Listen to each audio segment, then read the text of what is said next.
Hello, this is Angela Anderson. Thanks for joining me for this acrylic painting tutorial. In this video, I'm going to be showing you how to paint an owl or kittens. Really loose and easy for beginners. I'm going to show you step by step how to do it from start to finish tonight. Got my husband Mark with me.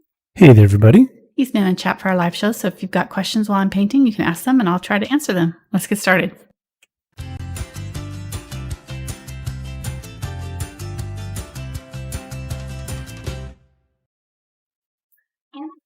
So we're going to be using an 11 by 14 inch canvas today. I thought Okay. Better to have a little bit larger canvas. Sorry, Mark's moving my mics around, so a little delay there. So this will give us a little bit more room. A larger canvas is a little bit easier to do this looser style. It's kind of harder to do it on a smaller canvas. So I went with a larger canvas today for that reason.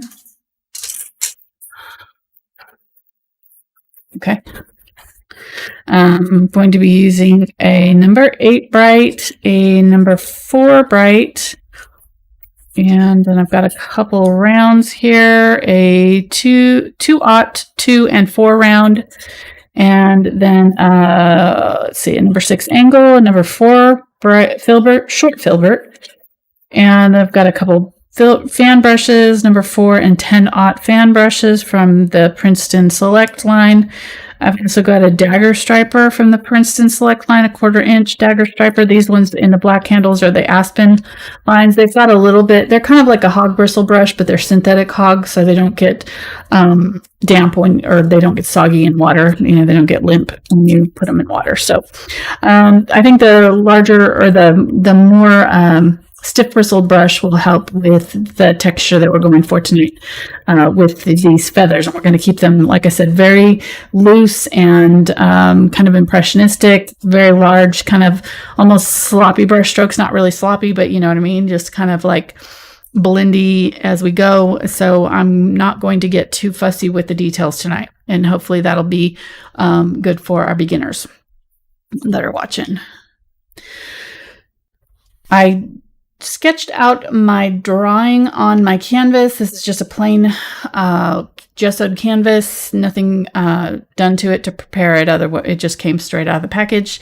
But I've used like regular school chalk to do my sketch on here. I will go over the sketch here in a minute. Let me go over my colors really quick.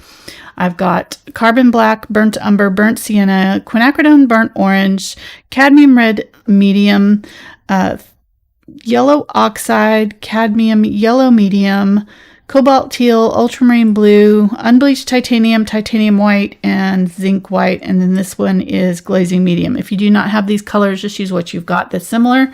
Most of your browns can actually be mixed with blue, yellow, and red plus some black. So like all of these in between here, they won't be as vibrant or quite the same tone necessarily, but they'll be close. So don't feel like you have to go run out and buy all these colors if you don't have them. Just use what you've got that's similar. Brown, you could really use any colors you want as long as you get your values right. So you could make yourself a pink owl if you so chose to. Whatever you want to do. Just get the darks in the same areas and the lights in the same areas as I'm doing, and you can really get creative with it. Okay, and I'm also going to use a palette knife just to mix up some colors for us. So before I do that though, I'm going to go ahead and sketch it out really quickly, loosely with a brush here, and this will just kind of give you an idea of how I sketched it. So and which brush are you using?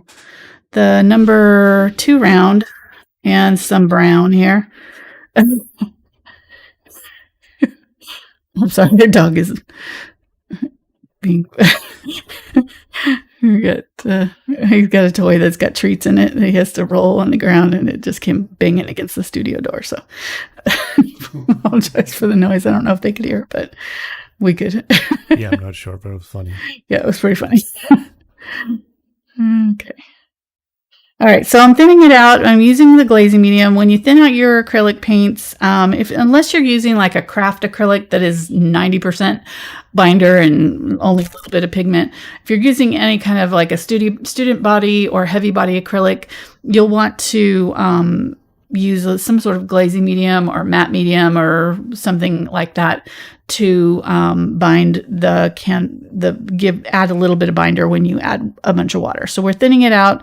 So we just need like a little bit of the medium in here to help make it stick to the canvas. So, all right.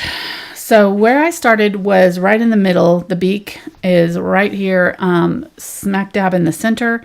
This, if you put your finger right in the center of your canvas, really no matter what size you're using, you can kind of figure out where the nose is going to be, or where the beak is going to be, and then just kind of do a little V shape right above that. So there's where I kind of started, right there, and then I did this large swooping V, or kind of U shape that went above the eyes. So right here like that.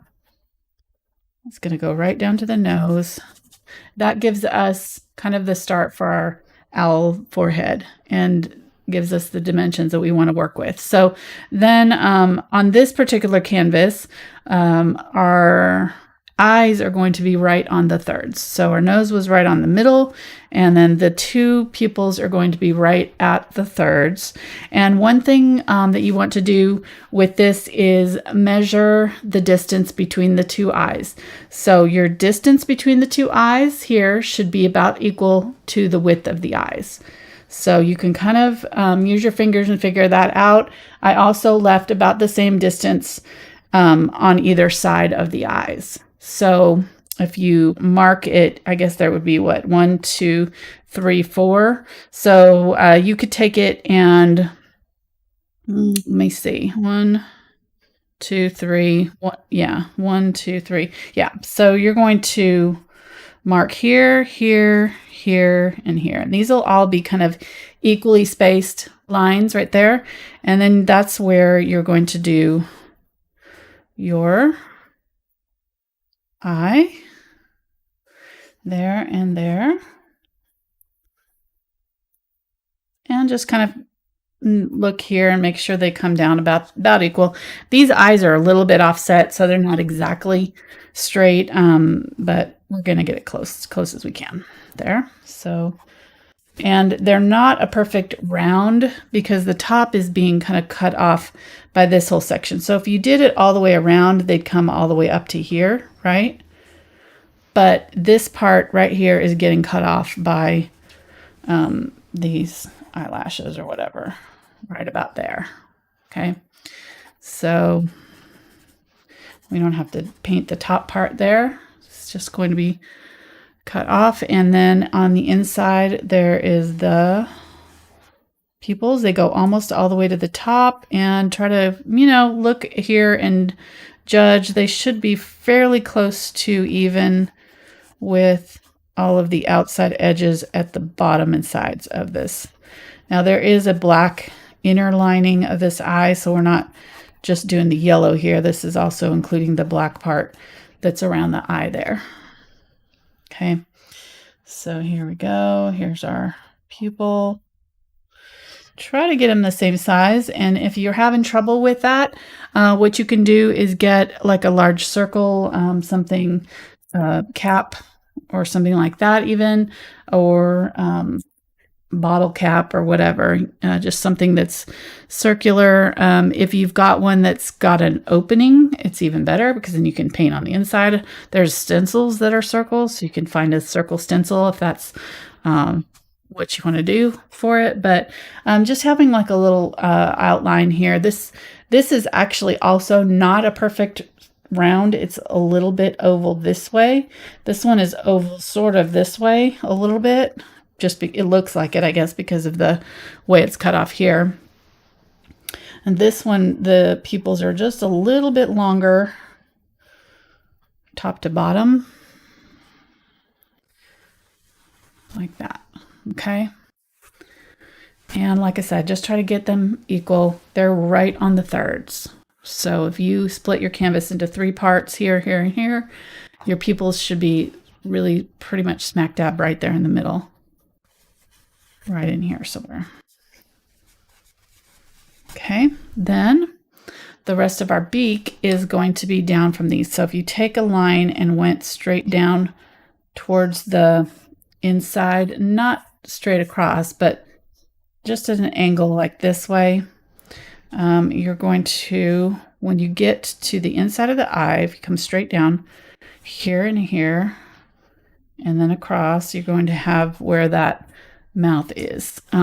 Also kind of leave a little bit of a space here at the bottom. The width of the beak is the same as the width of the eye. So if you, again, take that width, we've measured it here, here, here. This should be about the same too. Maybe a little bit shorter on the sides here, but right about that.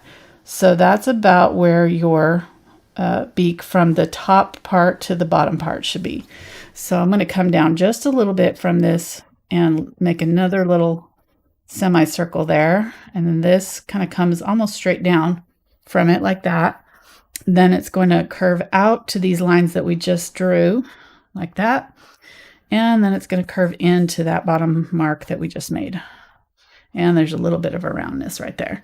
Then the inside of the beak, or the separation of the beak, is also kind of slightly visible right here and here.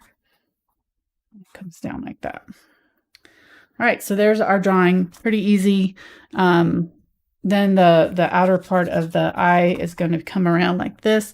So pretty much from this out, you're going to have kind of a semicircle coming up. This is going to come down this way, here and here, out like that, around the mouth.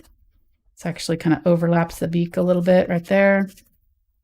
Fuzz, fuzz. And then again, cheek, or kind of outer markings around the eye, all the way around here. Okay, and just make them about the same distance away. And come all the way up, connect up here.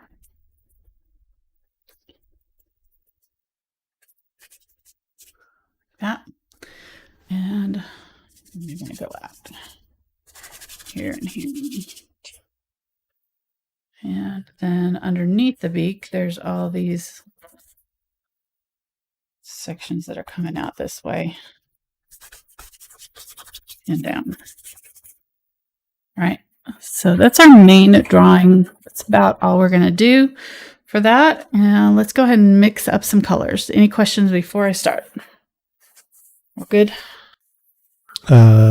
Related to the painting or just general questions? I don't care. I guess we've got other general questions. Well, I do. I mean, there's a lot of questions I have about life. Not trying to answer life questions here. Oh, okay. Well, you time for that. You should be a little bit more specific today. Okay. Sorry. Okay, using the yellow oxide here and some of the cadmium red medium to make an orange, but it's a muted orange. The yellow oxide is a neutral. If you mix up a color, you're going to want to scoop it up and kind of place it in a small area. The smaller, the better. If you flatten it out, it's going to dry out faster. So the smaller and thicker your little area is here, the better. All right. So I've got a really nice kind of golden yellow orange here that we can use.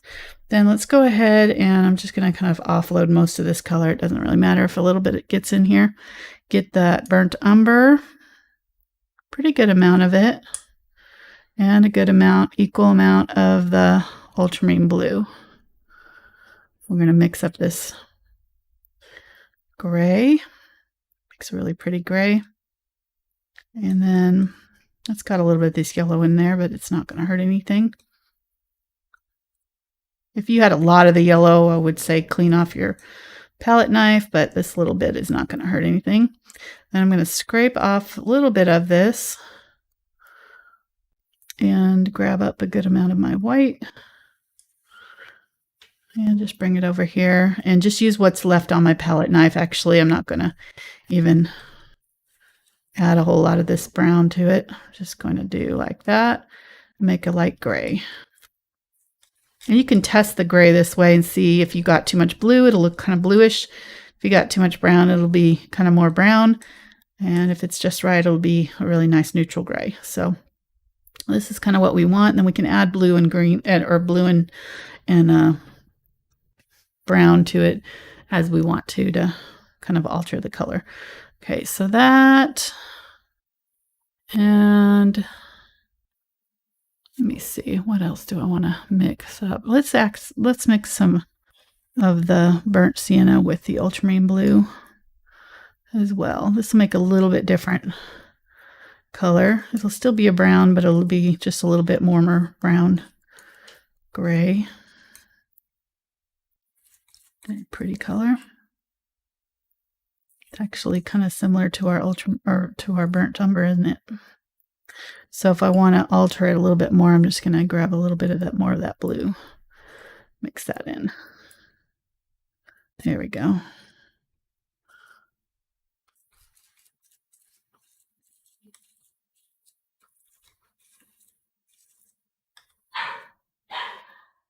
Okay, let's go ahead and start painting here. Well, that sounds like a good thing to do on the painting show. Start out with my large brush here. And I'm going to get some of the black and some of the ultramarine blue over here. Probably going to need more ultramarine. And I'm just going to fill in the beak a little bit.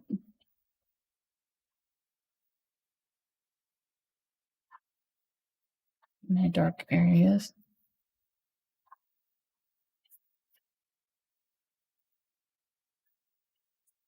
Some of these areas you're going to want to do this first because these feathers over here are going to be on top of it.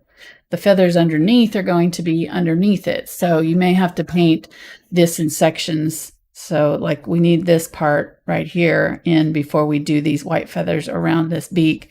But then once we do the feathers down here, we're probably going to have to put more of this beak in down at the bottom there. So just kind of be aware of that. It may take a couple of layers here for this beak to be fully fleshed out. So picking up some white, and I'm going fairly thick with my paint here, and I'm just going to kind of put in some of the white in the middle here and pick up some more of that dark and filling around the outside there. And just kind of letting it blend. And this is the key to this kind of painting, is to not get too fussy with it. Just kind of let it do what it wants to do. And don't overwork it. Don't overblend it. It's when you overblend it that it just kind of starts to look weird. So there we go. Putting a little highlight on the middle here. Just picked up a little bit of teal and some of my white. I did not clean out my brush, so I had some of that still left in there. And I'll do like that. And then let's put some of this color around here. I'm going to go ahead and just use what's in my brush. And this is definitely a little departure from what's in our regular photograph. I edited the photograph so that I gave it a little bit more color than what was in the original photograph, because I just wanted it to be a little bit more kind of funky, I guess. I don't really know. Just, you see how, depending on where I lay this brush down, I had more paint on that side there, and it kind of laid down a little bit more paint. So I'm going to get a little bit of this brown here, right up underneath this section right here. It's kind of dark, right next to here. And I'm doing really large choppy brush strokes. I'm not trying to blend anything in really carefully. Just kind of looking at the picture and looking at the direction that I'm seeing these feathers or the highlights or whatever it is I'm painting, and just trying to kind of turn my brush so that the tip of it is facing in that direction when I paint that. So these ones, I'm going to hold it up on its end and paint them this way so that that long blade is kind of pushing the paint out and giving me direction there. I don't want to use that flat edge for that because it will give me a large brush stroke. So if I hold it up on its tip, on its end, then it'll give me a little bit more control. Picking up some, let's get some of this unbleached titanium here. So I'm going to come right over the top of that beak right there, and just kind of pull some brush strokes in towards the middle.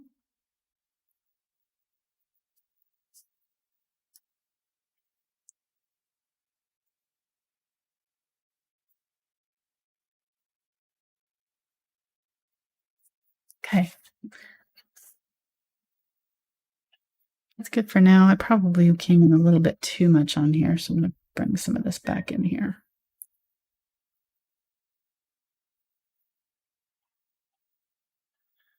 There we go. Okay, then getting some of the gray. It's going to go in this area with that gray and put a little highlight on this part also. Okay. Let's leave that and let's work on up here. I'm going to get some of this black and brown and I'm just going to fill this. I have not cleaned out my brush, so you can see when I press down hard, some of that lighter color is showing through. I have not over blended it here. I just like picked it up a little bit and just came straight to the canvas so that when I did, it would have a little bit of all those colors in there. Do the same thing over here. Over here, I've got a little bit more of the lighter color in there. So I'm just going to pick up some of the darker color. And then every now and then, I'm going to want to pick up some water. And that will help keep my paints moist. If you're using a lot of paint and you're just like, my paint is not going as far as your paint is going, then that's often because you're not using enough water. So just remember to pick up some water. And if you're a beginner, I would say, you know, maybe you do it almost every time you pick up paint, get a little bit of water. And I'm not like dunking my brush in there. I'm just dipping the very tip of it in there and then going to the palette to pick up some more paint. Okay, let's go here. And I'm just setting my brush down now and kind of flicking it out. Let's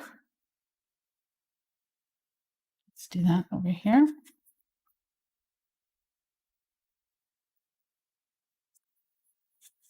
Turning it as I go around so that the brush strokes are kind of facing outward from the eye, sort of like a spoke. And I get a little bit thinner right in here. I went a little too far in here. I don't know what I was doing there. That's okay. We'll cover it up later. Get some mascara, blush, or whatever it's called. Put it on there. Cover it up. Concealer. Wow, something that actually makes sense. It's named what it does. Mark learned the word busking today. We're listening to a CD before the show. Yeah. Live. What does busking mean? I mean, okay, you defined it to me, but it has no roots in anything. And maybe it does. Who knows? Maybe it does. So do we have any buskers out there right now watching? Put some dark right there on the tip. Coming up and on either side. Beak. Okay, so now I want to do some of the eyes. That's pretty much the next thing to do here. Actually, I think I'm going to wait. I'm going to go ahead and work on this brown while this is wet here. I'm going to try to add some of these other colors while that black is still wet. So I'm going to get some of the glaze, some of this gold color here. I'm just going to go along this edge. You see how it's going to pick up some of that black. I want it to do that. I want it to blend a little bit.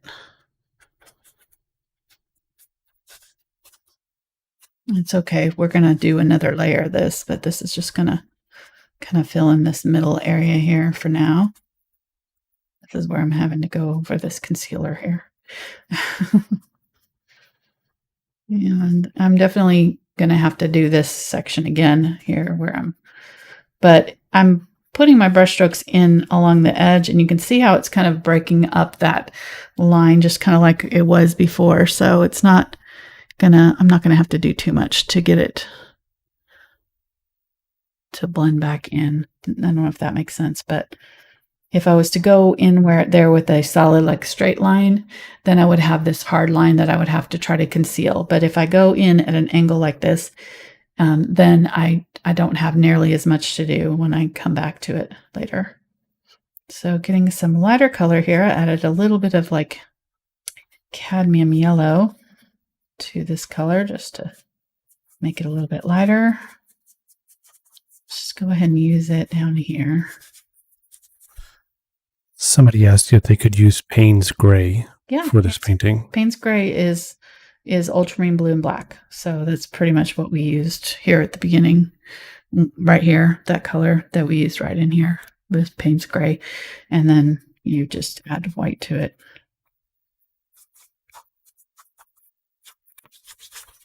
Get some burnt sienna here. Mix some of that in.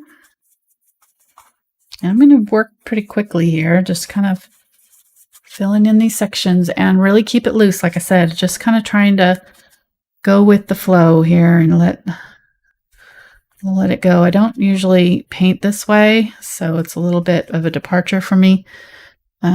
Feels a little bit weird to not not blend, because I like to blend. But I think for this, I think it's really effective. It's going to make it kind of cool. Using the Unbleached Titanium now. And this time I'm kind of laying my brush flat. I worked it into that yellow that we had. Laying my brush flat against that edge and just kind of pulling down and out. Right there. And then just kind of pull it out a little bit. Blend it into that color that we had. So let's go ahead and do the same over here. I start with this. Now my black's dry over here, obviously. So if you wanted to, you could wait and do the black first. I prefer just to kind of get it on there. We can always go back over it with the black later. Probably will want to, because we've got this weird line right here. And let's get some of the burnt umber. I see some burnt umber. Right there, right here. A bit darker color, and like I said, I did not clean out my brush, so it blended with this color just to give us a little bit darker color right in here. We already had that black right here that we had to work with, so that kind of did it for us over here. I'm putting that black back in because I kind of covered up too much of it. Just get some of that black and just kind of put it back in. Now see how it's blending now? Because I'm going back in that wet paint with some black here. Let's do it over here.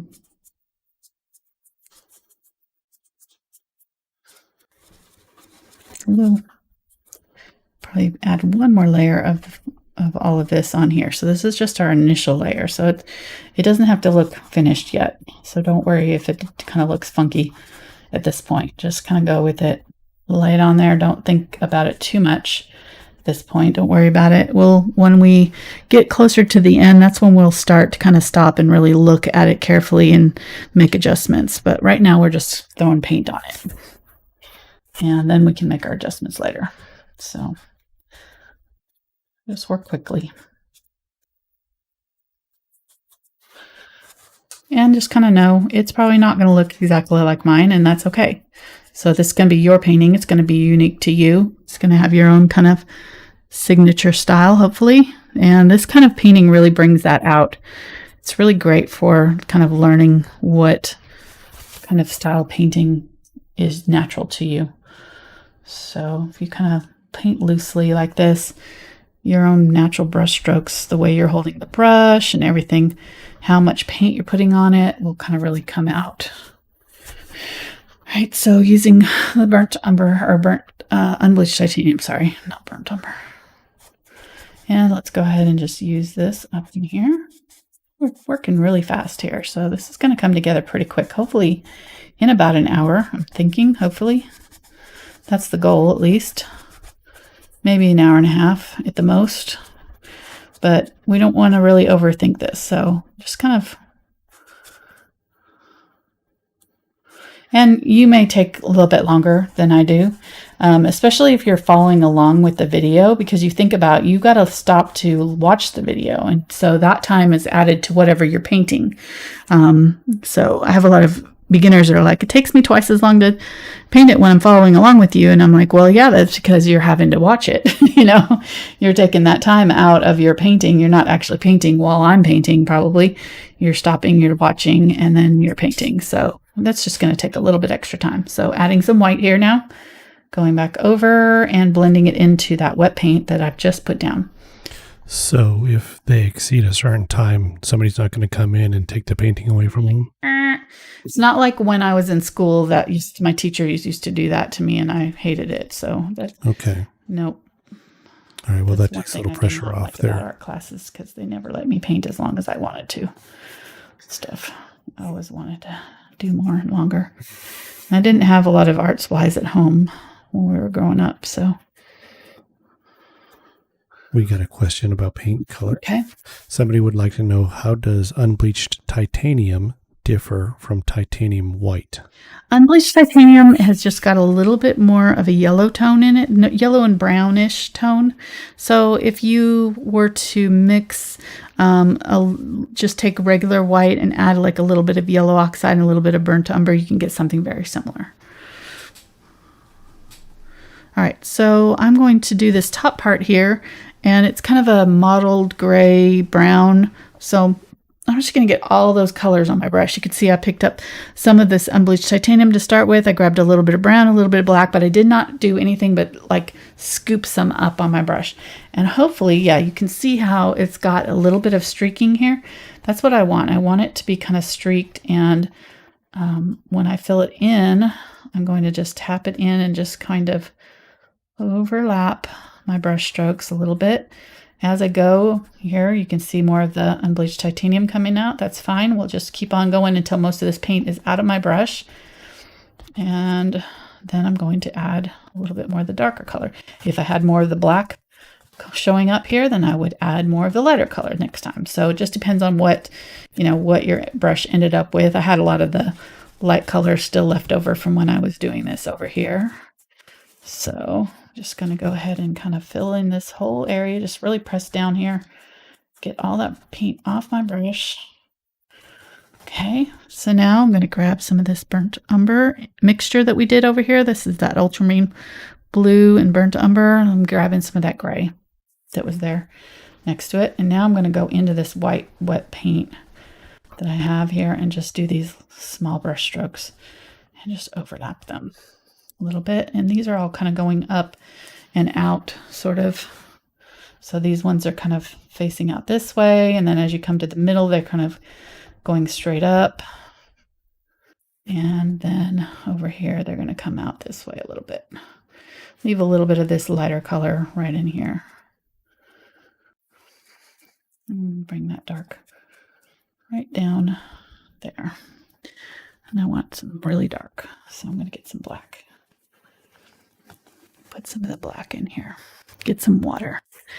But I don't want to add too much water to this thick paint, because what would happen if I did that, if I went back in with a really wet paint right now, it would basically think about, you'd be just mixing water into your paint, right? So if I mixed water into my paint, what would it do? It would thin this out and it would make it see-through. So I don't want to do that. I want to keep these paints really thick as I'm adding new layers. I'm just added a little bit of water so that my brush wasn't drying out, but not to thin out my paints.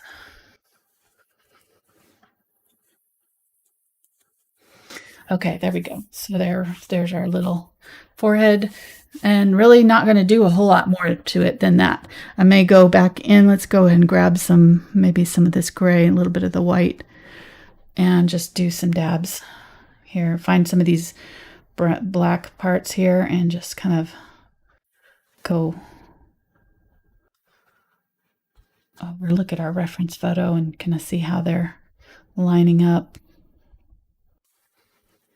like that.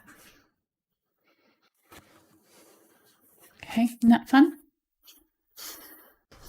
Let's get some gray here. I'm going to grab the gray and mix it with this yellow that we were using here, this gold color, and we use some more of it over here and over here on the sides of the face. Whoops, I got a little bit right there. That's okay. We got a brush question. Okay. The person says that they do not have the Aspen series brushes. So will regular Princeton brushes work? Yeah, you could use a regular brush. Yeah, you definitely could. In fact, I think I can do almost this whole painting with this one brush. It's doing pretty good for me. So I would just, maybe an 8, if you have an 8 bright in one of the other brushes. Just the stiffer bristles are going to give you more texture. It'll just be a little bit easier. You can still get the same look. You just may have to press down a little bit harder with yours.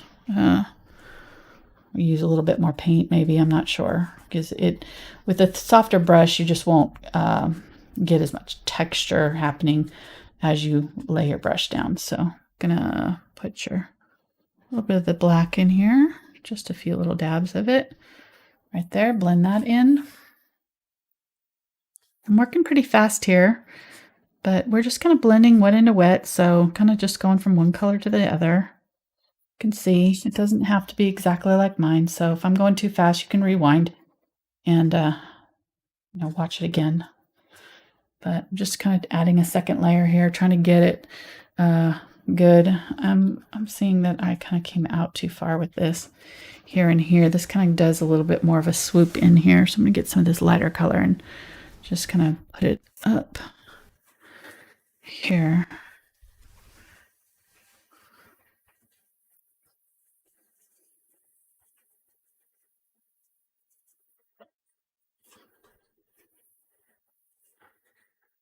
So believe it or not, I wasn't paying full attention to everything you were saying. Mm-hmm. Did you explain to people that if they watch this recorded, they can slow it down to like half speed or I did whatever? not. Okay. I did not, but yes, that's a good point. I mean, you can't do it during the live show, but again, the recorded, you can, there's a Right. little icon where you can change the settings and the speeds and stuff like that. So if you do it in the slower, we sound really, really awesome.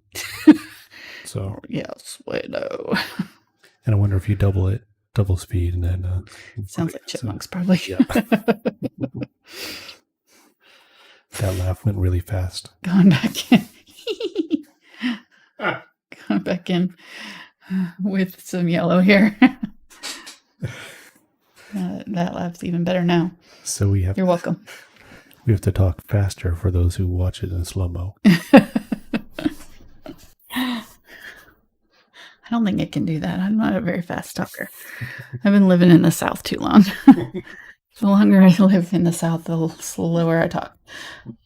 I watched what were we watching? Lackery the other day. I don't know where she lives in Texas, but I think she's from California.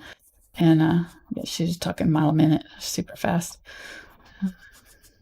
It's like, I wonder if I ever talk that fast. I may not. I don't know if I'd ever did. I might not have. I'm not sure. But Lindsay, the frugal crafter, doesn't. She talks real fast too. She's from Maine. Yeah, it's a southern thing. Us Northerners like to speak. Huh? Us Northerners like to speak fast. Mm-hmm. Doing white here, but obviously not clean white. It's just this very dirty white here, mixed with what's on my brush, going around the eye again. So very dirty white is a little bit different than dirty white. So do I have to purchase both? No. No, you should be okay with just regular white. And just add some color to it. Okay, thanks. Good.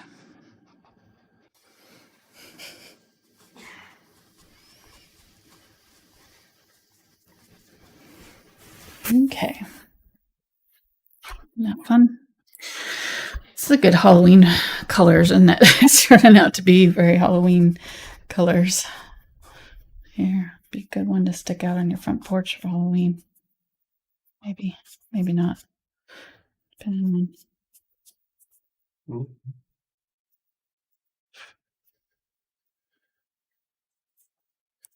Okay, adding some second layer here.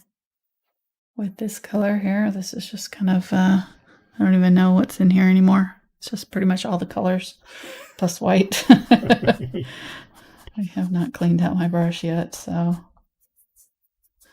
just kind of blending it in here.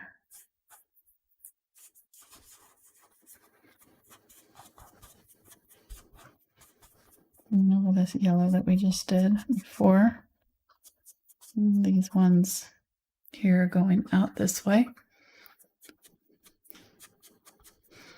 And then I got a nice patch of white right here.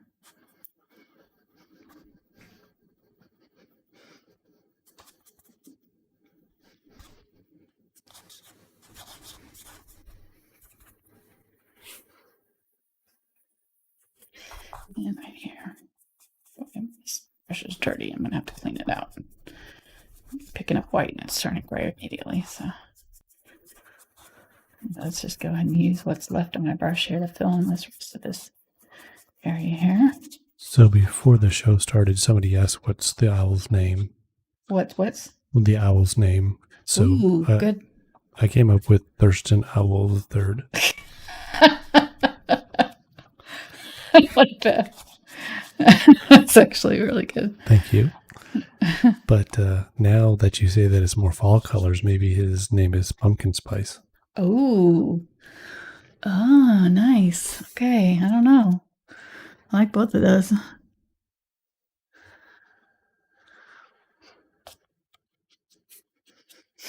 Pumpkin Spice. Kind of reminds me of the Halloween masks that we had last year. Yes. I didn't end up getting to use mine much because it rained. And I was disappointed. But then when the little kids came to the door and they saw me with my beard and my mask on, they just kind of stood there and looked at me. Stared at you. It's like, what the heck is that? We've got these psychedelic masks that light up. Looks like an owl face. Yeah, they light up and the light. I had a fox one, Mark, I don't know. Changes with sound. Yeah. So. Okay, there we go. All right. Cleaning my brush out now.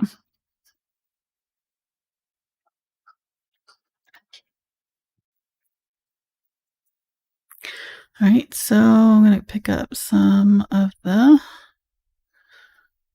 Cobalt Teal, a little bit of the Ultramarine Blue, and I'm just going to mix it in with this light yellow that we had here. I'm just going to use it over here. You don't have to add blue if you don't want to. I just thought it looked cool. This filter that I used on my camera photograph.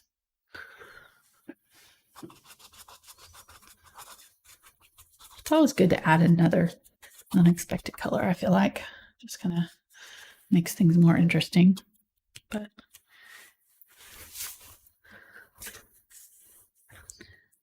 you do you. I try most of the time. Do you? Mm-hmm. Good.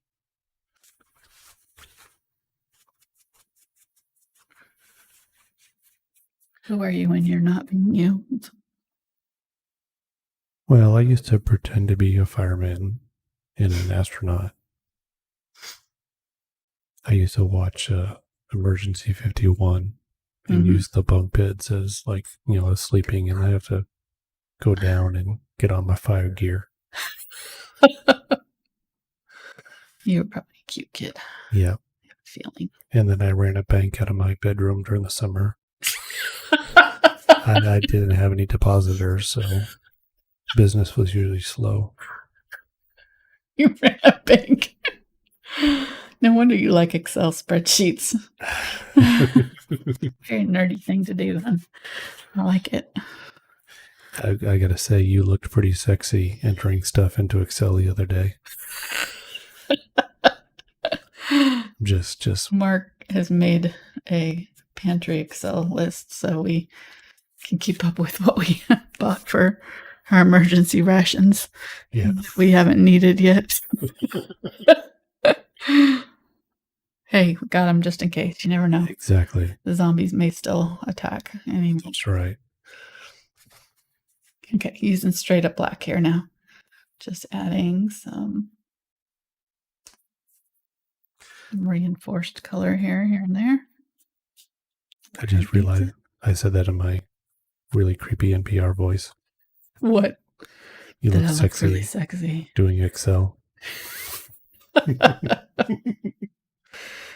You always have a kind of a sexy NPR voice. I get a lot of very inappropriate comments about your voice, actually. Not a lot anymore, but we had somebody for a while there that was pretty, we had to block. It's amazing what this sound mixing board can do for somebody's voice. Oh, yeah. I really sound like Alvin the Chipmunk. He does not. No, but so somebody had asked about, are there any traceables available? A little bit blue here, ultramarine blue. Used black there to kind of add a shadow right here, and just use blue to kind of blend it in. Yes, there is a traceable already available right now for this one. Mm-hmm. I did it early, so it's on my Patreon page, patreon.com/AngelaFineArt, and got traceables for almost all my paintings, depending on when I painted it. Some of the older ones I don't have traceables for, but the 2017 is when we started Patreon. So for pretty much everything from 2017 to the present, we have traceables for it. Patreon. Yeah, and it's available at the $2 level. Yes. And since Patreon runs on a calendar month, it's right now the time of this show. It's the 2nd of September. Yeah, so it's the time to sign up this month. If you're the whole month. Yeah, I had a bunch of people sign up at the very last day of the month, and I always hate that because they get charged twice that way, and then I end up getting emails asking why they got charged twice. Yeah, because they charge you on the day you sign up, no matter what day it is. Right. And then they charge you again the first of the month for the next month. So that's just how it does. I don't control it. Yeah, they're a separate third-party company that we're not affiliated with. We just use their service. Right. Yeah, I know. That's another thing. I think people think that Patreon is my website. It's not. Yeah. It's everybody. A bunch of people use it. It's just like YouTube or Facebook or anything else. I'm just a user of the site like anybody else. So I can't control what they charge you or any of that. Mm-hmm. Yep. So anyways. But yeah. So they're available there. And then there's a lot of help. They have a really good help system. So if you have any issues, you can contact them. They'll help you out. But yes, we've got that. Then the $5 level is a traceables plus a bonus video that we do on a Sunday each month. Yes, so we'll be doing that in a couple weeks. Yeah. And then there's a $10 level that gets all that plus an additional bonus video that's done on a special Facebook group over 4 weeks. Right. Plus Angela interacts more in that Facebook group and stuff. But I do. Give critiques and that kind of thing. And then the $1 million level, I'll come and mow your yard once each year. Because I got my own yard to mow. What are you wearing? That's the question. You gonna be wearing your wife beater shirt or your Celtics jersey or what? What are you talking about? Well, I'll have that sweet woven hat that I wear. Right. That's always a showstopper. Right. And some old jeans or old pants that are got paint stains and things like that. Mm-hmm. If it's really, sunny, then I will wear that long sleeve shirt. That's like six different shades of brown because it's so dirty and nasty. Yes, it is. So gross. I thought about it when you bought that shirt. I was like, why is he buying a white shirt that's going to be like, it did not take you one use and it was brown, but the whole shirt. It did wash clean. It did? Yeah. Okay. And, it's back dirty again, but. Right. Okay. Well, whatever. All right. So adding a little bit of dark here to this area.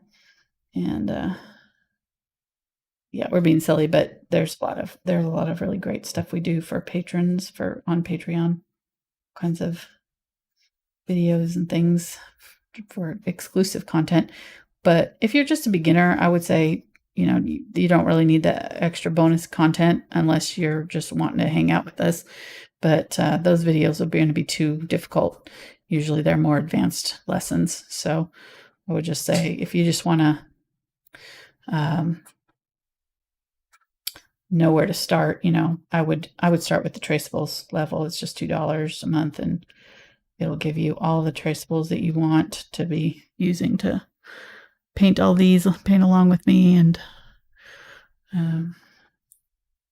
having a good painting or good drawing is really important to get good results. So if you don't naturally know how to draw already, I would say you really do need to use a traceable. I would, somebody was like the other day, they were like, why, you might as well be painting by numbers if you're just going to start with the drawing ahead of time. And I'm like, what do you think artists do? Like every artist.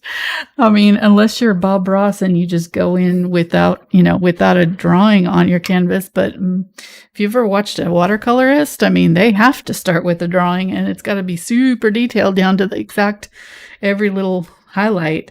And they'd have a drawing around every little section of this so that they know where to leave the lights, because they're doing it. So, I mean, yeah, of course you've got a drawing.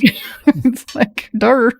Yeah, that's the point. So if you don't know how to draw, having a traceable will allow you to paint without, having to draw it yourself. You can just trace it onto your canvas and have it ready to go. So it's a really great way to start. And then you can learn to draw as you do it. I would say drawing helps you tremendously. So I wouldn't not learn to draw, but you can learn to draw at the same time as you're learning to paint. And they're two separate things totally. So hey, real quick, which brush are you using again? This is the number 8 bright. It's working good for this, so I'm just keeping on going with it. This is the burnt umber and you have some burnt sienna mix. You have some water, burnt umber, burnt sienna, and ultramarine blue mixture. What? Yeah. Okay. Thank you. But back to the tracing and stuff like that, or whatever. I remember I get a lot of comments about that. Well, I remember one of the artists that has the paintings displayed at the Crystal Bridges. Uh-huh. They have a series of all the sketches and drawings and pre-paintings that they did. So, right. Even the masters didn't just walk up to a blank canvas and just start painting. That's not what you do. They sketched things out. They did some practice paintings. They did some stuff. So yeah. Yep. Those kind of comments just make me think, okay, well, you've obviously never painted. The art police likes to tell me how to do my job after 30 years of painting. Mm-hmm. They obviously know what they're doing. Well, we don't know everything. This is what works for us. Right, exactly. And there's that's the thing that irritates me about those kind of comments, because with me, I feel like there's no right or wrong way to approach art. Like if it works for you, do it. This is how I paint, but it may not be the way that works for you or that you enjoy. So, don't feel like somebody telling you that, oh, you're not doing it right, or you're, that's not real art or whatever. Just don't listen to those kind of people. And there will be people like that. And anytime you're putting your art out there, there's going to be opinions about it. But especially when you're a beginner, you just kind of have to let those. It can be very discouraging, and I've heard a lot of people that said even like teachers would have given them kind of negative feedback, and so they just thought that they weren't good at art, and so they never did it, even though they really enjoyed it and they wanted to. They just felt like that it wasn't their thing. They weren't talented enough, so they didn't pursue it. And that breaks my heart, because I just feel like that's why I do these videos, because I feel like it's been such a blessing for me. I know how much it's helped me, and I say it kept me sane while I had three young boys in the house. I know it did, and it's just such a joy for me. It just has added so much to my life. I want that for other people, if it's something that brings you enjoyment, why not, right? Don't let somebody else tell you not to do something just because they don't think you're doing it right. All right, using this yellow oxide color here. And if I'm not saying exactly what I'm doing, you can see on the palette here what I'm picking up. I said at the beginning, a lot of times what I'll do is I'll mix up a mixture. And I'll tell you the first time I say it, and then I'll move on, and then sometimes I'll pick it up again or add something to it. So make sure that if you're painting along with me, that you mark down what these mixtures are in these different spots. Maybe take a screenshot and just mark it on onto the screen or on the paper, whatever, if you print it out. And that way you'll know kind of what colors I've got there, because I don't always say it again because it's been so long. I don't even really remember what that original mixture was anymore, but I'm just kind of working into it. All right.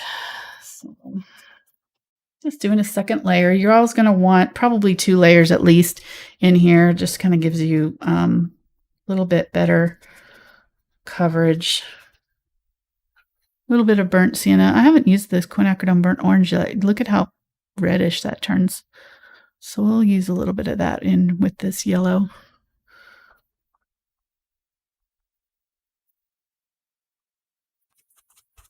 I'm just saving these eyes for last. They're going to be the spectacular finish. So I see that the eyes are yellow. Yes.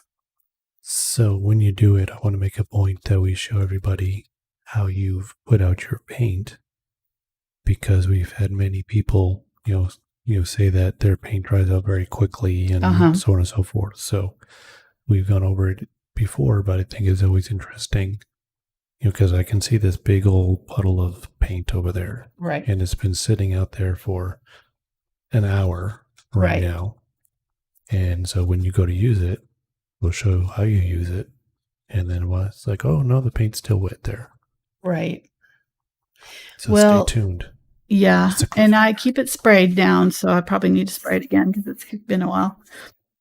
But this back side here is protecting the paint underneath. So if you don't mess with it, every time that I touch into that paint, if I break this kind of seal here that's happening, I'm introducing air into there and it'll dry out the middle faster. But if I only pull the paint from this one side here and I leave this kind of protected bubble back here and just keep it moist, what it does is like it performs a film over the paint underneath and it keeps it moist. And so I can dig up underneath there and just pull out more paint as I work toward the middle.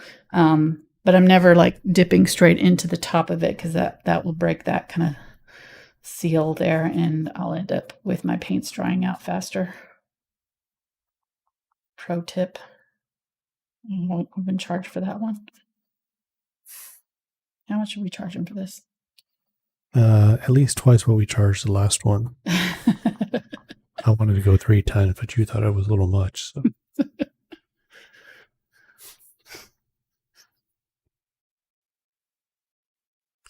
So a question came up. Yes. About, how do you get excited about painting something that like somebody has ordered? And so Angela stopped doing commissions several years ago because I hated it. So Angela did a lot of paintings, did a lot of craft fairs and things like that, and she created a lot of stuff because it sold, not so much that because she liked to do it. Right. And it was out of necessity and I burned out. Income, and she burned out big time. Big time. I didn't paint for a whole year, almost 2 years. Mm-hmm. So, just like the old cliche, life's too short. Life's too short to paint stuff you don't like. Yeah. So.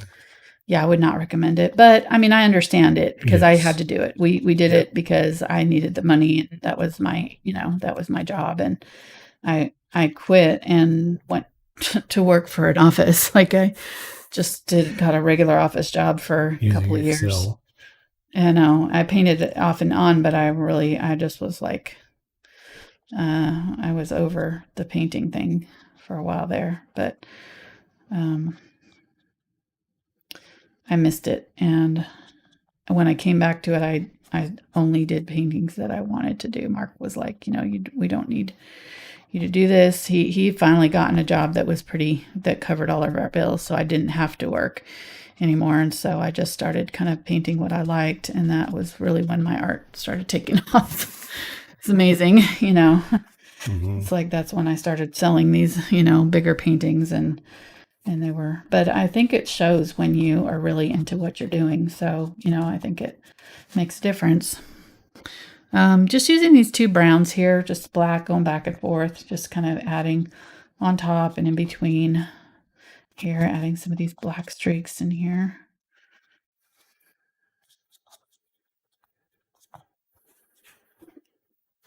So yeah, I mean, it can be, I feel for you if you're having to do that, because I've been there, done that, and it really isn't fun.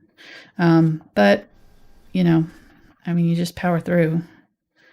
I don't really know. There's not really, one thing I would say is just, if you're really having trouble, like getting motivated to paint, just in general, no matter what you're doing, I would just set yourself a day to do it. That's really how I got kind of out of my rut when I wasn't painting for a while. Actually, after one of my friends died, I didn't paint for about 6 months.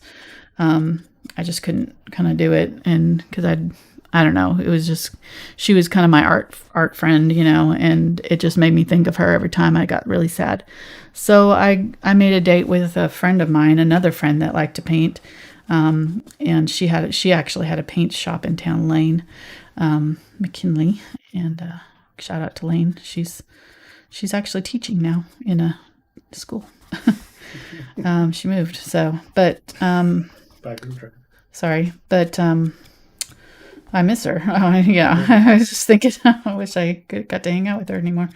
But she had a shop, and so I just made myself a date. I would go down there every day, every Thursday, and I knew no matter what, I was going to paint for an hour or two or whatever, however much time I spent with her. But since I took the time to, do that, I always ended up painting for, several hours with her and just hanging out. She didn't charge me since I was bringing my own materials, thankfully. But, you could find a friend, go over to their house, or have somebody come over to your house, set a time to do it, and just sit down and do something. It doesn't have to be anything fancy, but just do something. And then you'll find that it'll kind of come back to you. You'll kind of, you'll be rusty at first, but after a while you'll come back to it, and you just kind of have to push through those times. And every artist has them. Picasso's got a really famous saying that the inspiration has to find you working. I think that's the quote. Maybe it's wrong, but it's something like to that effect. Basically you're not going to have this, momentous art revelation sitting at home, doing nothing. So what are you mixing up there real quick? This is the yellow oxide and the white with the unbleached titanium. So just using these whites here. Sorry, I'm talking and not. No, that's okay. I think it's an important message for a lot of people. Because there are people have said before that they get into ruts or they just can't find their mojo or whatever. Yep. And like you said, sometimes you just got to be. You just got to sit down and do it. Bristle. Yep. And I think that's a great idea. It's just like anything. I know I'm going to mow the lawn on a certain day, and that's when I do it. And right. So here, just I guess it can be the same for something fun. Okay, this is when I'm going to do it. Right. Well, but even something fun can be tedious if it becomes a job. True. It's that's what happened with me. With it, and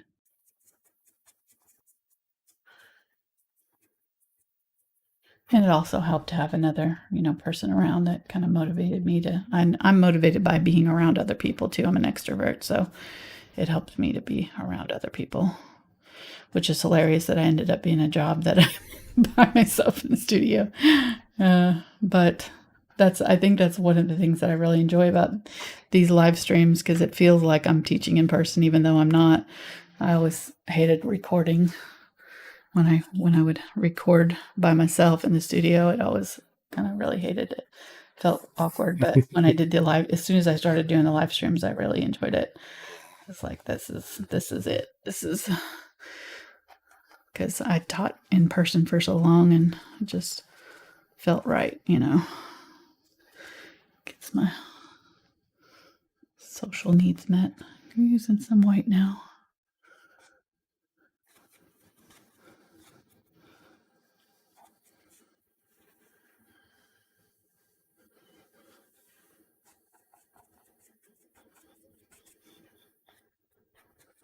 Okay, let's do the eyes. Let's do it. Okay. I'm trying to use side cam here to show so let me get a little bit of the burnt sienna here. Just notice there's some browns down here on my head. Okay, there we go. Alrighty, so let me see. I think I'm going to use the Filbert here for number 4. Okay, I got the pile of yellow on side cam there. Okay. They can see just a dollop. The top part is kind of dry, but yeah, this part is under here is still nice and wet. Mm-hmm. Just like it came out of the tube. You can see the part that's kind of skinned up here because it's kind of trying to stick. So just trying to scoop out that part there. It's a little thicker than it would be, but it's kind of not much. It's kind of like chocolate pudding that formed that skin on top. Right. Okay, adding some white here. I'm just going to put in the eye.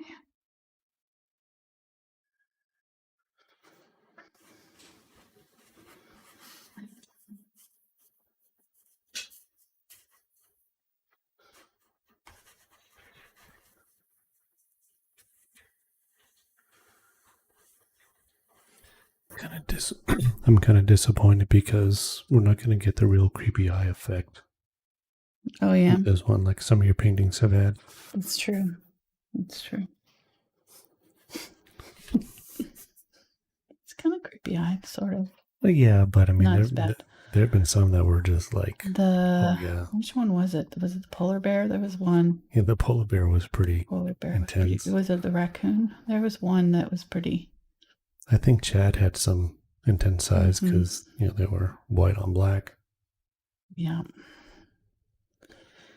Chad Noir, Black Horse. Yep. Somebody not knowledgeable wouldn't know what we're talking about there. Chad Noir. Chad Noir, Black Horse.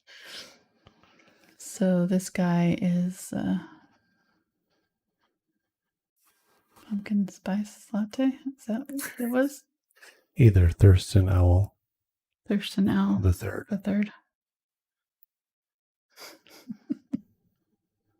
I like Thurston Owl. It's cute.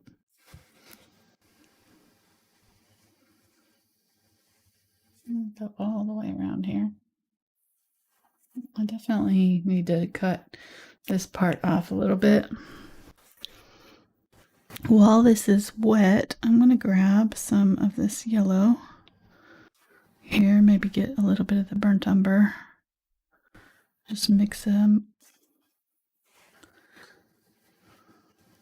This is that orangey yellow that we mixed up. And I'm going to pull it from here into this wet paint. So just do one eye and then do this and then do the other eye. This eye is already kind of dry, so I kind of waited too long here to do this. I'm going to wipe my brush off, pick up some more of this yellow and just pull it this way into that. So I got some wet yellow here working into the color. Okay, pull that wet yellow into that wet brown.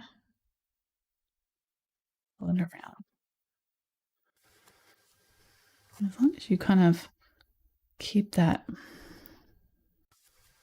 round streak going here, you can get away with it not being completely smooth here. So I'm going to get some more here, do this eye.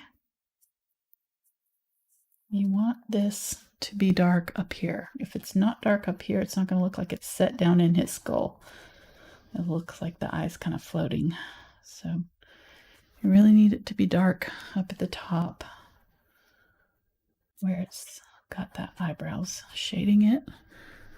And then get some of the lighter color and just kind of blend it back up into that. This might be the trickiest part of it, so just take it slow. Blending can be a little bit difficult with acrylics because they dry so quickly. So you may need to take a couple of layers here, a couple of times before it gets right. That's okay.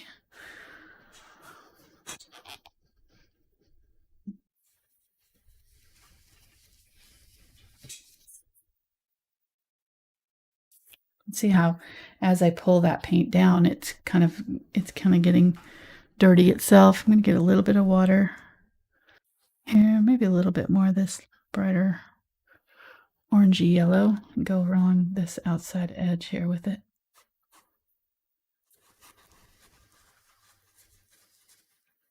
Go. Blend that in. Do the same thing over here. Just kind of using that edge of my brush, see how I can kind of draw a line here. So put the color darkest where you want it to be. Brightest, right? Darkest, brightest. And then go back in with your light color and kind of blend over it. Blend it in. And again, it doesn't have to be super smooth. As long as you kind of have it going in the right direction here, you're going to be fine. Again, like me. Not super smooth, but going in the right direction. So we'll be fine. Yes.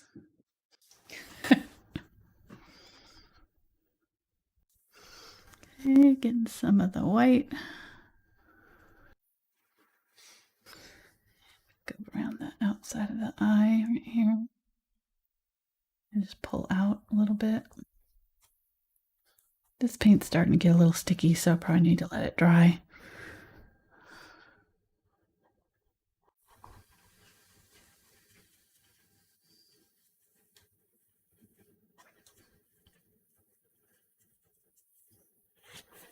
There we go. And this is kind of bugging me here, so I'm going to kind of adjust this beak a little bit, bring it out over here. I kind of pulled him too far to one side there.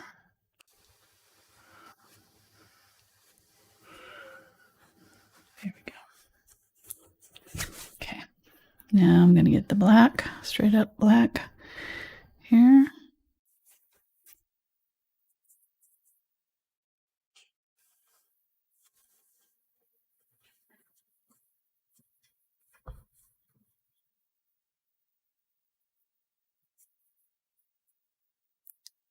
You may find a round brush easier, whatever works best for you. I find that turning it helps so that I can keep sight of where I'm at, because when I get around going this way, I can't see where the brush is down here. So if I always am kind of working it so that I can see where this leading tip of the brush is, then I can get a better line and just kind of do a little section and then turn it, do a little section. Keep turning it.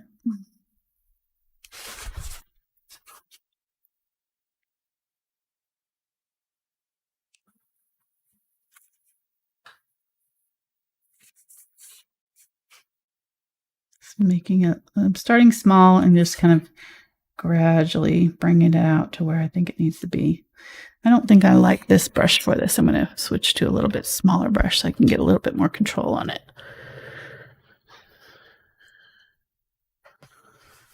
Getting the number 2 round here.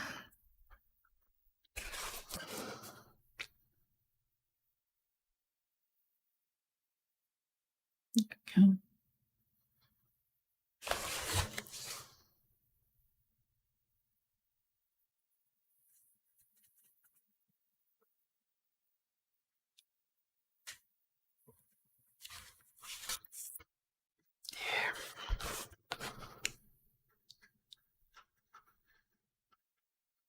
Okay, somebody wants to know what your secret was to be able to get time to paint with 3 boys, because they have 3 boys and they can't. Oh, I painted up till midnight. I would wait for them to go to bed at 9, and I'd paint for 3 hours until midnight.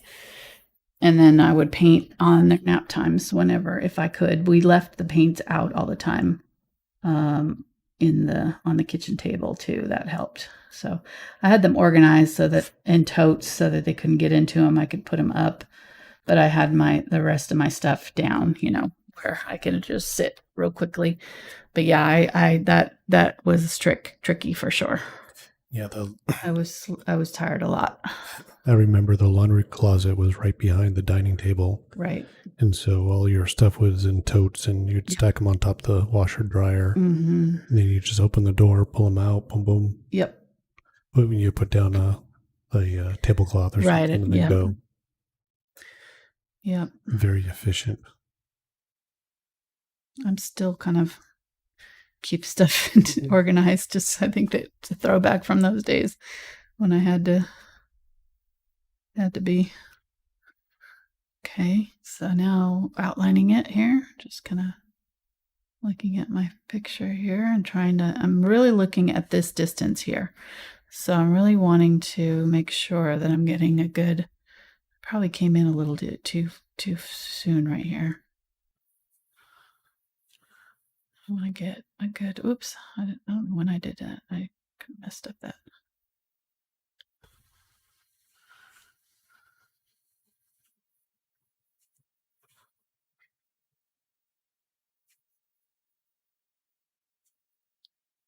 I guess I need to bring it in right there.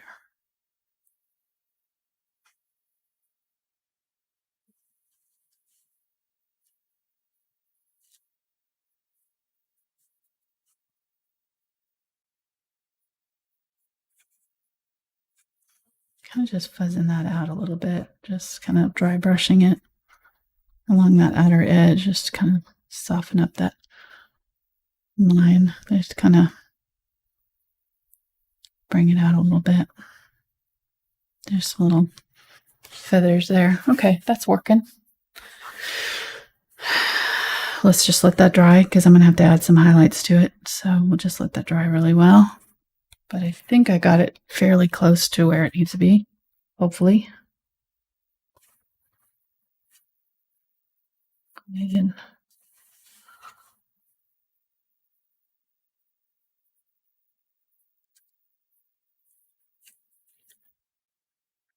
How long have we been? Okay, now we're doing good in time.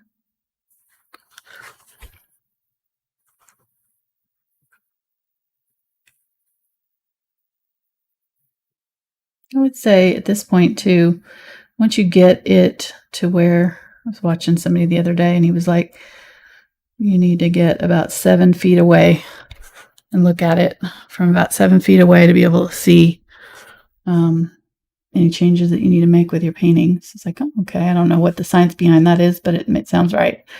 I will say to tell my students to put their artwork up in their living room where they can keep an eye on it and just kind of look at it from the couch, which would probably be about that far away, honestly. So maybe a little bit more even. But looking at your painting from a distance can help you kind of see things that you don't see when you're sitting like right here in front of it. You get kind of tunnel vision almost when you're working on something right close up to you. So just plan for that. When you get it to where you're getting close to where you think you're almost done, then stop and start standing back, looking at it. I used to actually, me and my girlfriend, when we painted together, we'd kind of do a reveal, sort of like, the model walk. We'd walk back and then turn real fast and look at it. Don't look at it while you're walking back, but just kind of walk away and then turn, look at it. It was always kind of fun. But you'd be amazed. You do see things that you wouldn't see otherwise when you do that. So kind of get into that habit every now and then as you're working. Just walk away, Okay, I feel like my eyes are a little bit off, so I'm just kind of trying to figure out how.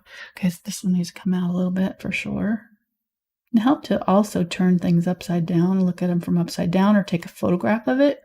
Somehow taking a photograph of it sometimes is pretty much the same, same kind of deal. Same idea is that you're getting a little distance from it just to see it in a different way. Okay.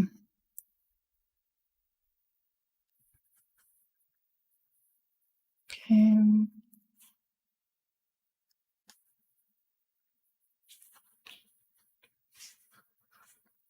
This one's dark here.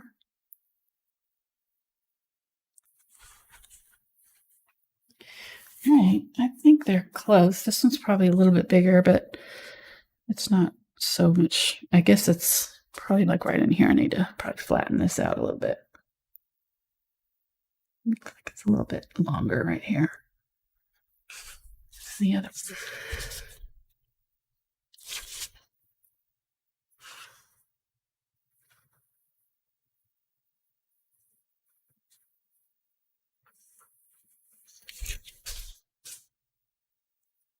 They look even? I think so. Close. Closest is gonna get them live on a Tuesday night without being able to walk away. All right, I always say this to my students too, that I really like doing the videos on Thursdays for my patrons because we do it over several weeks, and so I'm able to get that distance perspective and kind of see things. It's a lot of times when I'm just sitting in front trying to finish a painting in one setting, especially if it's a really complicated painting, it frustrates me because I sometimes miss things, So it gives me time to take my time. All right, I'm going to glaze here. I'm going to let's get some burnt umber here and some of my glaze. I'm just going to pull this color down onto the eye. I already kind of blended a little bit of color on here, but this glaze will really help it be see-through right here.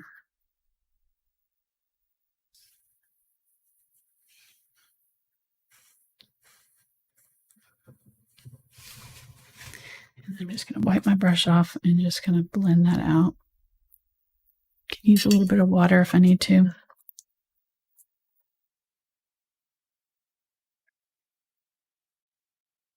What glaze is just using thinned out paint. So I'm just using kind of transparent paint. You can also use your finger to kind of control it, push it around a little bit. See that dark? See the difference between this eye and this eye? How this one just looks like it's bugging out. And this one is, set down in the head. So that's what we want. We want it to look like it's part of the set down in the skull. Or the bird. Just use our finger. The easiest way of doing it.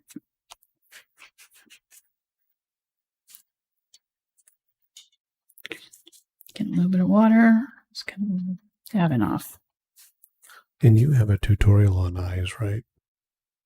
For my $10 patrons. Okay, and the Patreon. Well, yeah. Okay, yeah, I remembered. It's in the Facebook group for patrons. Okay, you did saved in there. He did several different animal eyes. Yeah. Bird eyes was one. Dog, horse, alligator, and cat. And then you did a woman's eyes in a similar look a couple years ago. That was on Patreon or on YouTube. On YouTube, yeah. And she was wearing a mask, so it's very appropriate for. Well, that you had to cut. You had to cut off, right? And then I think What was she wearing a mask? Really? She yeah. Okay. Well, I mean, she had a face covering. Okay. Yeah. She had her mouth covered. So I'm just being silly, but yeah. Okay. So see what happened there? That black wasn't dry, so I picked up the black when I went to wipe it off. Okay, we're just making a mess now. It's okay. Be careful of that. Just let it dry completely before you try to do this. That is definitely a no-no. You do not want to do any glazing on top of wet paint. It will do just that. It will lift off and make a mess. Okay, so that's good enough. It's not super blended, but it's close enough for this style of painting that we're doing. So I think we'll just leave it. I'm going to get some white now. Somebody asked if Liquitex glazing would be the same. Ultramarine blue and some black. What? Somebody asked if Liquitex glazing would be the same thing here. No, Liquitex glazing is not the same as the golden glazing because it doesn't have the extender. The golden glazing has an extender. I have Liquitex glazing. I don't really use it very much because it dries almost immediately on contact. It's really difficult to use. So sorry, Liquitex. But like I said, the golden glazing has a little bit of an extender in it, so it gives you just a little bit extra drying time, a little bit of workability. If I did it with Liquitex there, it would just dry as soon as I put it on, and I wouldn't have time to lift it or move it around or anything. So, okay, getting a little bit of the black here and this ultramarine blue mixture. Just putting a little bit of a highlight on here. On the lid. And doing the same thing over here. I don't have enough blue in here. This looks gray.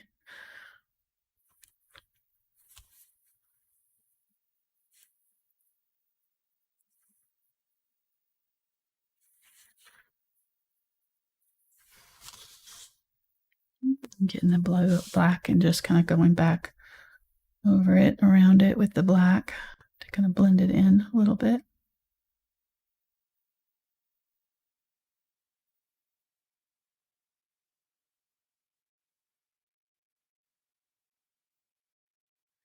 Goes up to about right here, and then this part is all black right here, so there's really not a lot of detail right there. Oops. I went a little bit on that yellow part. I didn't mean to do that.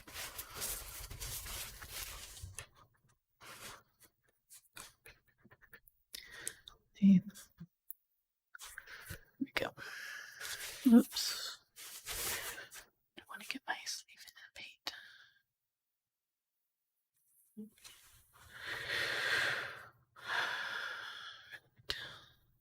The white and blue here.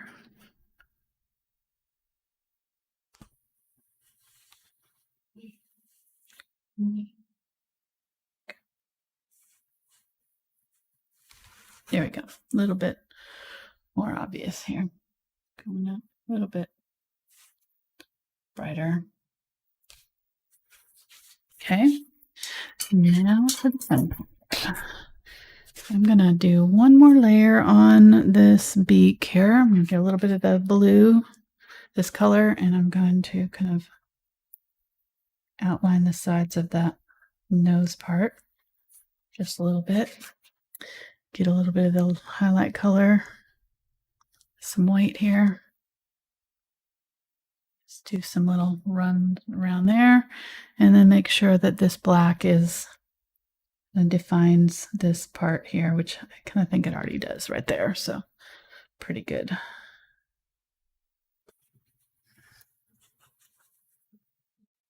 Have a varnish question. Okay.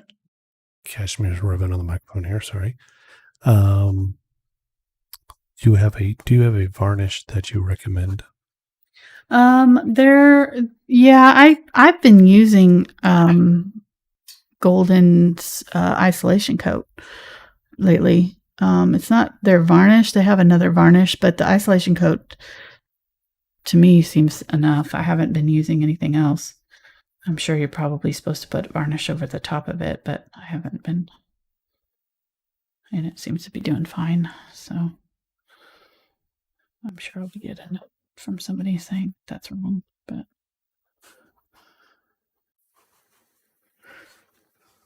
maybe not archival. But they also have a varnish too. I have it. I just don't tend to do it. I just use the I'm using white here. I'm just gonna. Oops. So everybody tell your great-grandchildren when they're looking at Angela's paintings in the Louvre and they're a little faded, it's because she used only isolation coat and not varnish. Yeah, that's not gonna happen, but thank you. So just do you think any of those people were like, oh yeah, someday my painting is going to be in the Louvre? I don't know. There were some of them that had a pretty big egos.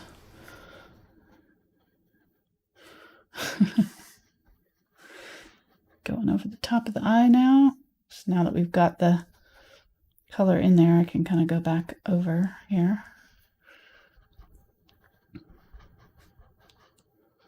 I'm just using this number 4 around here. It's giving me a little bit more control.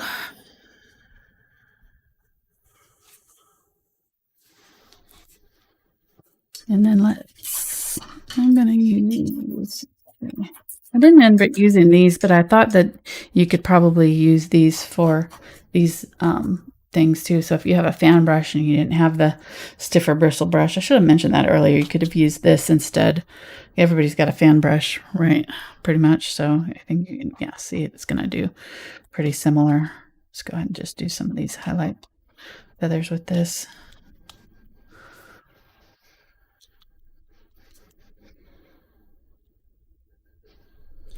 I just have a hair and tooth.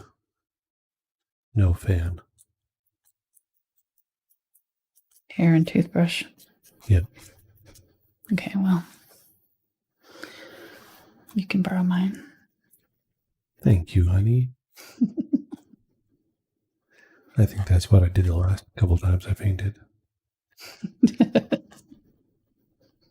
Pretty sure.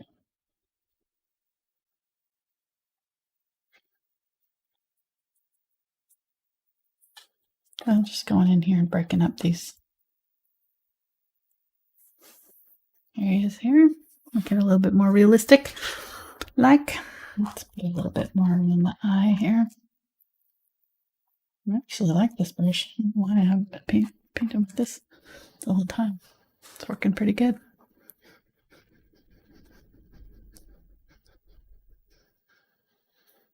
I'm painting with it pretty dry, so it's dry brushing here, leaving lots of texture and stuff on here.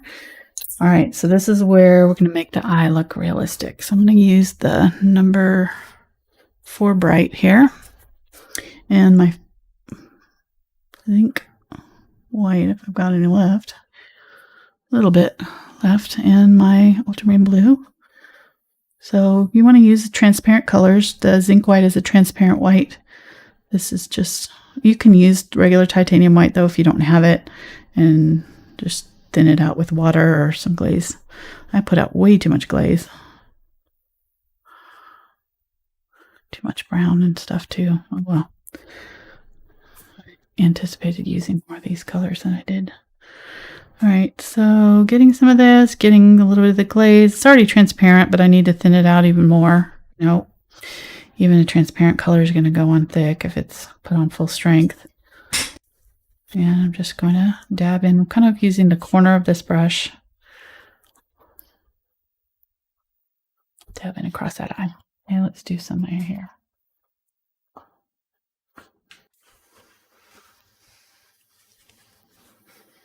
Right across like that. Okay, now I'm going to get the white. I haven't cleaned out my brush. Picking up a little bit more glaze and some white. Going to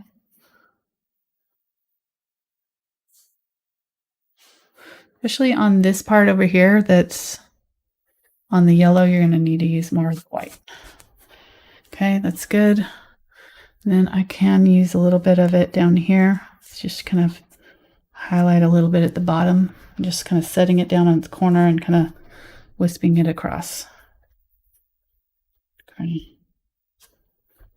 Adding a little highlight there. And we're pretty much done. I'm going to put a little bit right there. Wipe this off. Get a little bit of that blue. Somebody asked, could you use the Deerfoot Stippler for doing the feathers? Probably would not, just because I think it'd be a little bit hard to control. I think it's too wide, too round. You kind of need something with a flat edge, so you can get these thinner lines for the feathers, you know.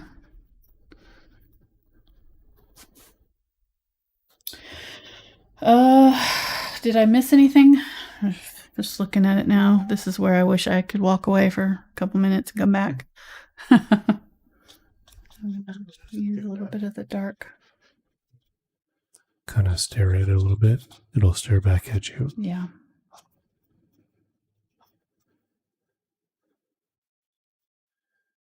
So a reminder to, well, I guess as I mentioned to all the new people, you like and subscribe if it's your first time visiting. Check out the hundreds of other videos Angela has on her channel, from beginner all the way up to some more advanced levels. Right. You click to show more. It'll list all the supplies, links to buy brushes from the brush guys, links for Amazon, things like that. Blick, social media all down below. Frederick's Princeton brushes. Yeah. Those are our 2 sponsors. They're awesome. For sure. We appreciate them. And then we won't be painting this coming Saturday, but we'll be back next Tuesday. And then we'll be back on Saturday the 12th. Will be our first Saturday back. Yeah. And then we're going to do like every other Saturday for a little while, but then we'll be fully back Saturdays by November? Well, yeah, I mean, really, we're November and December. We're also taking some. Well, that's true, because Saturdays off, so we really holidays don't in have there. Yeah, there's holidays, so we really don't have a full month where we have all Saturdays. But yeah, we're going to be back mostly coming up next month. So yeah, bring that black down a little bit over it, and this is where, you know, you can kind of come back in, and if you need to, you can add. You can always glaze with your darker colors too. I didn't mention that, but you know, if you have, we glazed with the darker color there too, but like if you wanted to glaze over the top of some of these feathers, you could do that too. If I was doing it, you know, kind of more of a, this actually turned out fairly realistic. I can't help myself. I was gonna go for the realism, so that's my thing, I guess. But I mean, I really don't think that this one was too difficult. You saw how quickly we did it. You know, I'm kind of adding more layers here, but you can stop at any point that you're happy with yours. You know, I think the eyes are probably the hardest part, so I would just practice those. You can always paint over it. So if you mess it up really badly, just paint over it and try again. You know, it's just paint. So don't let it kind of stress you out or intimidate you. Just, you know, you're the boss of it, right? Get in there and try it. And you'll only get better if you practice. So even if you make a mistake or it doesn't turn out exactly the way you want it to, maybe next time it'll be a little bit better, and next time it'll be better after that. It's just like anything else, any other, you know, I always say, you know, it's a skill that you have to learn through practice. So, you know, don't be too hard on yourself if it doesn't come out exactly the way you want it to the first time around. It probably wouldn't if you were sitting down to play the piano, or you tried skiing or basketball or some other skill that it takes some practice. And I couldn't cook like a 2 Michelin star chef if I just started cooking. Right. Oh man. Well, crud. I gotta find something else to do. Right. Some extra bright. And the overall message is, have fun. Don't be hard on yourself. Right. Don't listen to all the people out there that say negative things about it. Yes. Just enjoy it. Yes. You do what makes you happy with your art. And let the comments fall where they may, but don't let it keep you from enjoying something if you get a lot of enjoyment out of it, you know. And if it's frustrating, that's normal too. So, you know, if it's a little bit frustrating at first, that's normal too. So just kind of know that going in. it can help you. I think kind of just. We had a little saying when I was growing up, which was I'm rubber and you're glue. Whatever you say bounces off of me and sticks to you. There you go. So you just say that to the people who are giving you negative comments. There you go. And then they'll look at you kind of strange, like you need some serious help. How old are you? They'll say that. I'm this many. Well, also, there's a thing that says nothing worth learning is ever easy at first or something like that. So,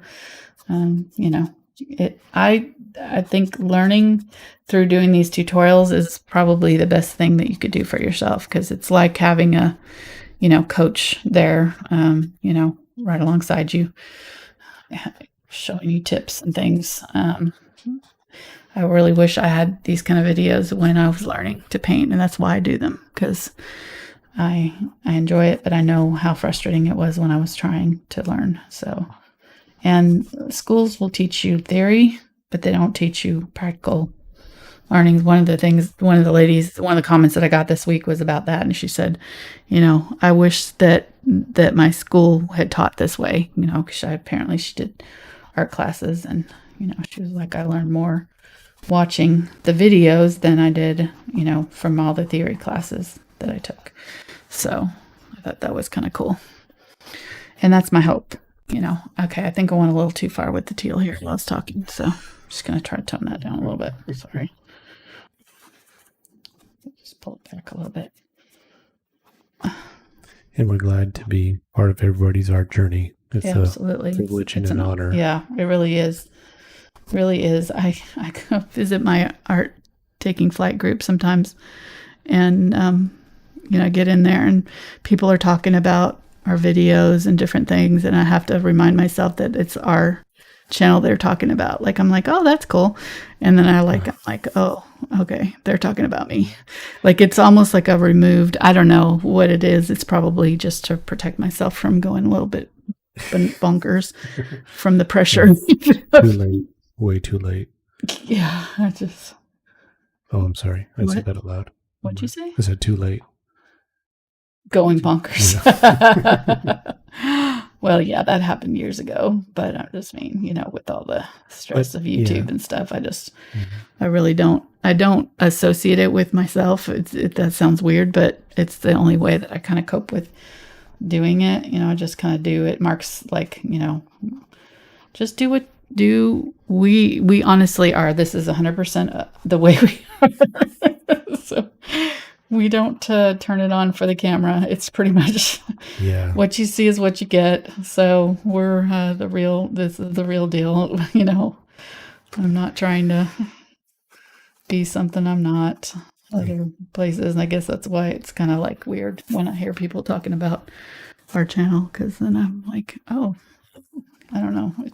They're listening to us. Uh-oh. Yeah, that's it. I'm like, oh man, I better be careful what I'm saying, because the people are actually listening to what we're saying. I didn't say I really liked milk chocolate, because then they'll send me that. I like dark chocolate. All right, I need to stop messing with this, because I'm going to over blend it, and then it's going to look funky. So I'll leave it as is. This has been fun. Hope you guys enjoyed it. If you want to do another one of these owls, let me know in the comments, because I have another couple that I found photographs for, different kinds of owls.